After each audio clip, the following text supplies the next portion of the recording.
Hey guys, Drew Harrell here with Nyan Leadership, coming to you with another video today. Today we're talking about leadership, and we're talking about why insecurity is one of the #1 killers of effective leadership. Stay tuned.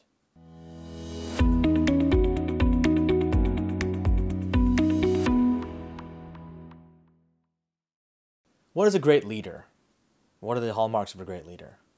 Well, maybe it's easier to start with what's not a great leader. What is the #1 killer of leadership? And that is insecurity. Not to point to any situations that are currently going on in the world. However, you can see it very clearly illustrated by folks in very public positions. I don't like getting very political, but I'll leave it at that. Think back to some of the bosses you may have had over the years, people you've worked for, people you've seen others work for, or people you've heard your friends talk about or complain about. What's one thing they may have in common? If you analyze it, one of the most common killers of leadership is insecurity on the part of the leader. Now, what is insecurity really? How does that really manifest? Humility is not insecurity. Consideration for others is not insecurity. Deferring to others actually shows the opposite of insecurity. Well, how does insecurity manifest? Well, there are a number of different ways it can show up. But at its core, insecurity is letting fear drive your actions. Letting fear be the thing that motivates you to do whatever you do, to take whatever course of action you're doing as a leader. What does that look like? Well, folks may not want to seem like they're wrong. A leader who's insecure may not want to ever admit that they're wrong. One of my good friends has a saying, you can either choose to be right or you can choose to get things done. And when you make that choice, an insecure leader is going to always choose to be right. Whether things get done or not is not what they're concerned with, because at the end of the day, they're going to turn around and throw you under the bus anyway. When things go well, they want to take credit for everything that went well. They were responsible. They drove the team to do the good work that they did. And they were the ones at the helm. They were all the way with the team, right? It's because of them.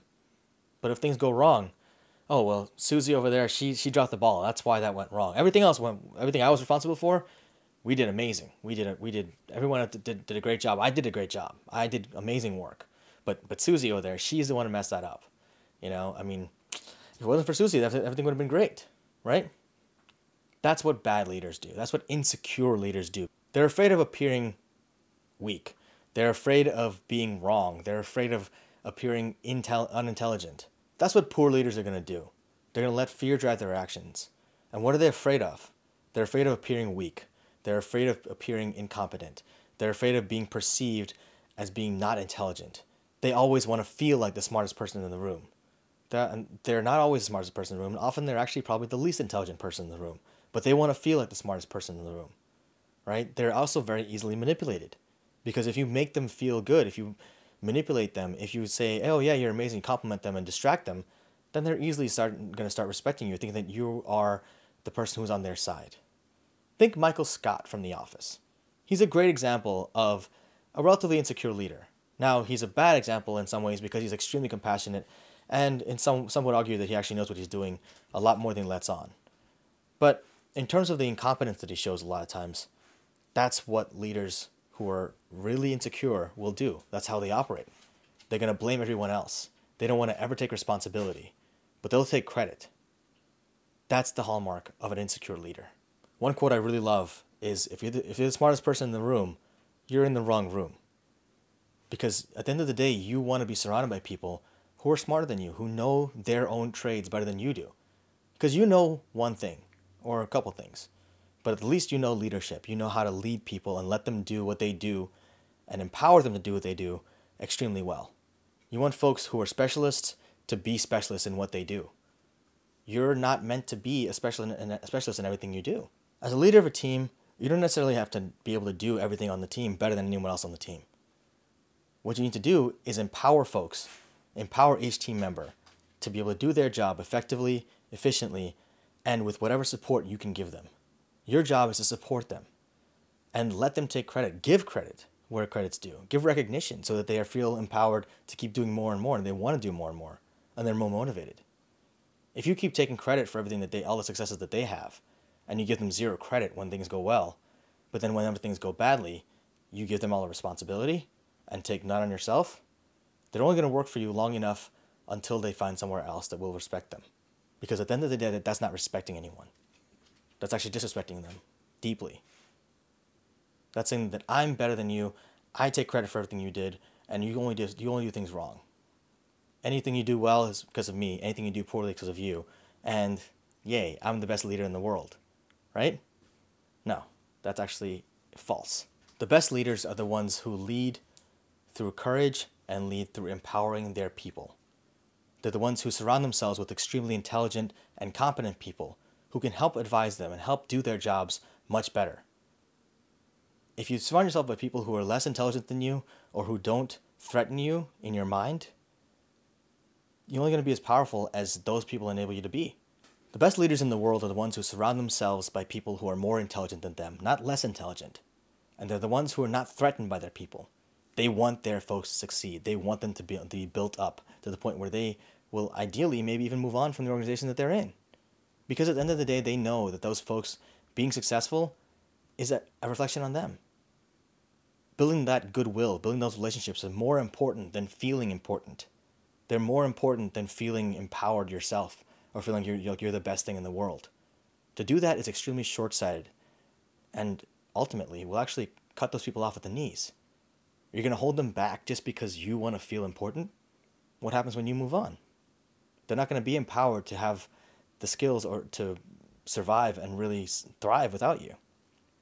And while that does build dependence and that makes you feel important as a leader, and I use the word leader very loosely in that situation, more like as a boss, that doesn't do anything for them. The best leaders are the ones who empower their people, who help them to grow and develop on their own. And when the time comes for them to move on to a more effective position or a leadership role in their own right, they empower them and help them to do that. Think about things from the perspective of a business owner. For the folks out there who own their own businesses, you know your trade very well. You know how to do your work, whatever businesses that you do, whether it's consulting, coaching, graphic design, website design, if it's a technical field or if it's something more in the arts. That's great. You know what you do very well. However, there's a reason you hire vendors to do different things. Specialists who know their craft the same way you know your craft. It's the same idea when you're trying to build a team in a leadership organization. You want to build your team of people who know their craft and who are specialists in those crafts. You want to empower them to be able to do well. Think about things as a homeowner, for God's sake. If you hire a plumber to come in and fix your plumbing for whatever reason, to clear your drain, are you going to say, oh, well, that guy, he succeeded because of me, He really did a good job because of me. No, he's a specialist. You're not going to say, okay, well, I want to be able to do the plumbing better than him, or I'm much better than he is at plumbing, or that he succeeded because of me, or if he failed, it's because of him, or succeeds is because of me. You're never going to take credit for that because you don't know anything about plumbing. That's why you hired that guy. The same is true, metaphorically speaking, the same is true in any kind of organization. In an organizational context, you have folks who essentially are analogous to vendors. They each do something very, very well. They're each specialists in their own right. They're part of a cross-functional team that does amazing work if they are empowered to do that work. However, if you hamper them by micromanaging them, if you say that you want things to be done a certain way, and you don't even know enough about those operational tasks to really be effective at them yourself, then what are you really doing? All you're doing is holding them back. If you're creating arbitrary policies, arbitrary ideas, arbitrary workflows that just serve you and serve no one else, what are you really doing? Are you creating an effective organization, effective teams? Are you getting work done as effectively, efficiently as you can? You're the one holding everyone back in that situation. The difficulty is, unfortunately, with a lot of these insecure leaders, is they don't want to look at themselves because they're afraid of looking in the mirror. They're afraid of that feedback. And when they get the feedback, what do? They become extremely defensive. Well, no, I do this. I'm extremely open to feedback. I always listen to feedback. I mean, if you remember last week, you told me that my shirt was nice, so I wore that shirt again, the next day.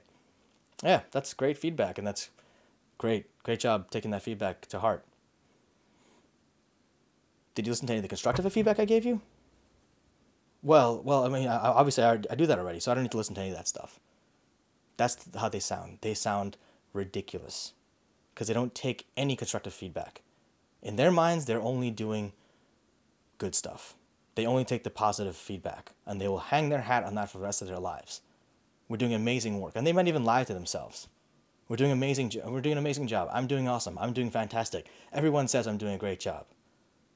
Now, if it sounds like I'm doing an impression of anyone, it's not intentional, because this is how horrible leaders sound. It just happens to be that there's examples of those horrible leaders very clearly displayed every single day in our daily lives nowadays. Complete coincidence, I promise. So I said all that to say this.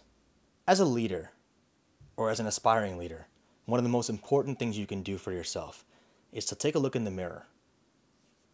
Realistically speaking, like literally or figuratively, and just see where your own blind spots are. See where your areas for improvement are. Acknowledge them.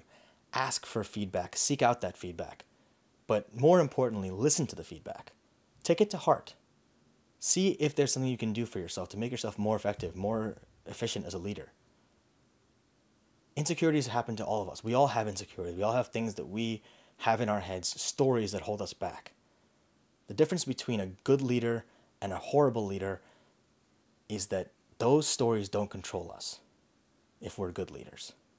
If we're poor leaders, those stories drive us, and they create fear, and fear consistently drives us, and that becomes a cycle. The story creates fear, fear feeds the story, and it goes around and round and round. And you never grow. You never develop. Your team never grows, never develops. People end up leaving. You have high turnover. You have very low retention. You have horrible culture. You have a really bad situation that just gets worse and worse and worse. Go to Glassdoor.com. Look at companies that have that fixed situation. Some of these leaders may turn around and say, well, look, I have a certain style, and my style doesn't really match with everybody else. Sure, but what do you do with feedback? Maybe as a leader, getting feedback and taking that feedback into account might help with your style a little bit. It's absolutely fine to be direct. I love being direct. But if you're being direct and your excuse for being insecure is being direct, and you're just projecting that fear to someone else, that's not directness. That's just letting insecurity once again rule your life. So take a look at yourself. Take a hard look. And take a look at the folks you work for and work with.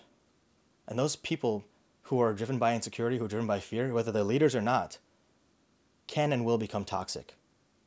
And those are folks that you need to cut out of your life, and cut out of your teams, and cut out of your organizations. Take a hard look at yourself, your staff, your colleagues, and folks on your team. If they're insecure, or if they have issues and they need to work on them, and they're willing to work on them, get them the help, get them coaching, get them whatever you can do for them. Explore those options. But if they're not open to coaching, if they're not open to really getting that feedback and really working on themselves, time for them to go. Thanks so much for tuning in, guys. Hope you enjoyed this video today. One of the things I wanted to mention is that we're going to be doing an amazing special for the rest of the year for folks who want to get started on planning for themselves or their business in 2021. And we're offering a discount on leadership assessments. If you're curious about leadership assessments and what they are, we'll do another video about that later. But short story is, it gives you a snapshot of your leadership, how you're doing right now, what you're doing really well, and what you could work on. And so if you want to understand yourself a little better, get a picture of where you're at and figure out where you want to be and where you can invest your energy into growing, this is a great way to get that conversation started. Whether or not you sign up for coaching, this is actually a great start to that conversation for yourself even. So highly recommend folks to take a look at it. Thanks again, guys. Take care. If you like the video, hit the like button. If you want to hear more content like this, hit subscribe, hit that bell to get notified of future videos. And questions, comments, observations, please leave them in the comment section below. I'd love to hear from you guys. Take care and stay safe.